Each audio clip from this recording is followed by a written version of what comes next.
Unë e shikoj që sa ma shumë që të vazhdojnë me egzistu kjo lloj formulet, aq më i varfën do të bëhet kampionati shqiptar.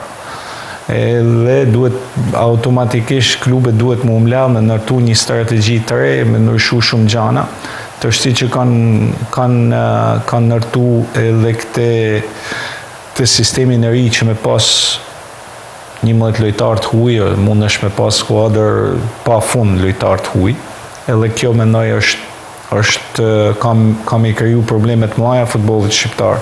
sepse tregu shqiptar të shti ka me kenë tregu kryesor,